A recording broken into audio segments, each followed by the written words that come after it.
നമസ്കാരം, മലയാളി വാർത്തയിലേക്ക് സ്വാഗതം. റെക്കോർഡ് കളക്ഷൻ നേടി KSRTC. 8,57,00,000 രൂപയാണ് തിങ്കളാഴ്ചത്തെ, അതായത് ഏപ്രിൽ 15 മാത്രം KSRTCയുടെ വരുമാനം. കഴിഞ്ഞ വർഷം ഏപ്രിൽ 24 ലഭിച്ച 8,30,00,000 രൂപ എന്ന നേട്ടമാണ് ഇത്തവണ മറികടന്നത്. KSRTCയുടെ ഔദ്യോഗിക ഫേസ്ബുക്ക് പേജിലൂടെയാണ് ഈ വിവരങ്ങൾ പങ്കുവച്ചിരിക്കുന്നത്. തിങ്കളാഴ്ച 4,324 ബസ്സുകളാണ് സർവീസ് നടത്തിയത്. ഇതിൽ 4,779 ബസ്സുകളിൽ നിന്നുള്ള വരുമാനമാണ് 8,57,00,000 രൂപ. ആകെ 14.36 കിലോമീറ്റർ സർവീസ് നടത്തിയതിൽ പ്രതി കിലോമീറ്ററിന് 59.70 രൂപയും ഒരു ബസ്സിന് 20,513 രൂപ ക്രമത്തിലുമാണ് വരുമാനം ലഭിച്ചിരിക്കുന്നതെന്ന് KSRTC വ്യക്തമാക്കി. ഡെഡ് കിലോമീറ്ററുകൾ ഒഴിവാക്കിയുള്ള സർവീസുകളുടെ പുനഃക്രമീകരണവും ദീർഘദൂര റൂട്ടുകളിൽ മുൻകൂട്ടി പ്ലാൻ ചെയ്ത് തിരക്കനുസരിച്ച് അധിക സർവീസുകൾ അനുവദിച്ചതുമാണ് വരുമാനം വർദ്ധിക്കാൻ സഹായകമായത്.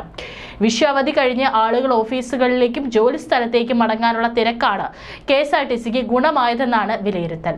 രാവിലെ മുതൽ ബസ്സുകളിൽ നല്ല തിരക്കായിരുന്നു. കഴിഞ്ഞ ദിവസം KSRTCയിൽ ഒരു കൂട്ട നടപടി ഉണ്ടായത് മാതൃകാപരമായിരുന്നു. കാരണം മദ്യപിച്ച് ജോലിക്കെത്തിയ 100 KSRTC ജീവനക്കാർക്കെതിരെയാണ് ഗതാഗത വകുപ്പ് മന്ത്രി ഒന്നും തോക്കാതെ തന്നെ നടപടിയെടുത്തത്. 74 സ്ഥിരം ജീവനക്കാരെ സസ്പെൻഡ് ചെയ്തു. സ്വിഫ്റ്റിലെ താൽക്കാലിക ജീവനക്കാരും KSRTCയിലെ ബദൽ ജീവനക്കാരുമായ 26 പേരെ സർവീസിൽ നിന്ന് നീക്കി. 2 ആഴ്ചയ്ക്കിടെ നടത്തിയ പരിശോധനയിലാണ് നടപടി. 49 ഡ്രൈവർമാരും പരിശോധനയിൽ കുടുങ്ങി. മന്ത്രി KB ഗണേഷ് കുമാറിന്റെ നിർദ്ദേശപ്രകാരമാണ് വിവിധ യൂണിറ്റുകളിൽ പരിശോധന നടന്നത്.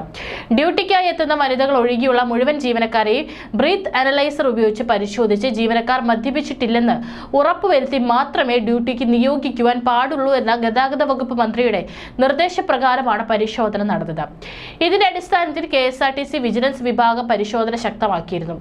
1/4/2024 മുതൽ 15/4/2024 വരെ KSRTC vigilance special surprise investigation പ്രോഗ്രാമിലൂടെ KSRTCയുടെ 60 യൂണിറ്റുകൾ നടത്തിയ പരിശോധനയിൽ ഡ്യൂട്ടിക്ക് മദ്യപിച്ചെത്തിയതിനും ഡ്യൂട്ടിക്കിടയിൽ മദ്യം സൂക്ഷിച്ചതിനുമായി 100 കേസുകൾ റിപ്പോർട്ട് ചെയ്തിരുന്നു.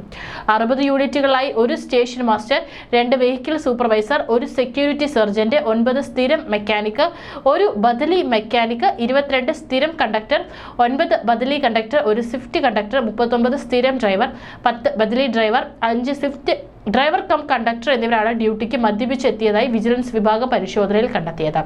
KSRTCയിലെ 74 സ്ഥിരം ജീവനക്കാരെ സസ്പെൻഡ് ചെയ്യുകയും സ്വിഫ്റ്റിലെ താൽക്കാലിക ജീവനക്കാരും KSRTCയിലെ ബദലി ജീവനക്കാരും അടങ്ങുന്ന 26 പേരെ സർവീസിൽ നിന്ന് നീക്കം ചെയ്യുകയും ചെയ്തു. ഏറ്റവും ശ്രദ്ധയോടും കാര്യക്ഷമതയോടും കൈകാര്യം ചെയ്യേണ്ട തൊഴിൽ മേഖലയാണ് ഗതാഗത മേഖല. ഗതാഗത മേഖലകളിലെ തൊഴിലാളികളുടെ ഭാഗത്തു നിന്നും ഉണ്ടാകുന്ന തെറ്റുകുറ്റങ്ങൾ പൊതുജനങ്ങളുടെ സുരക്ഷയെ നേരിട്ട് ബാധിക്കുന്നുവെന്നതുകൊണ്ടാണ് പ്രത്യേക പരിശോധനയ്ക്ക് ഉത്തരവ് നൽകിയത്. യാത്രക്കാരുടെയും പൊതുജനങ്ങളുടെയും സുരക്ഷയെ ബാധിക്കുന്ന തരത്തിലുള്ള ഇത്തരം പ്രവൃത്തികൾ പൂർണ്ണമായും KSRTCയിൽ നിന്ന് ഒഴിവാക്കേണ്ടതുണ്ട്. ആയതിനുള്ള പരിശ്രമങ്ങളും പരിശോധനകളും നടപടികളും തുടരുമെന്നും KSRTC അറിയിച്ചു.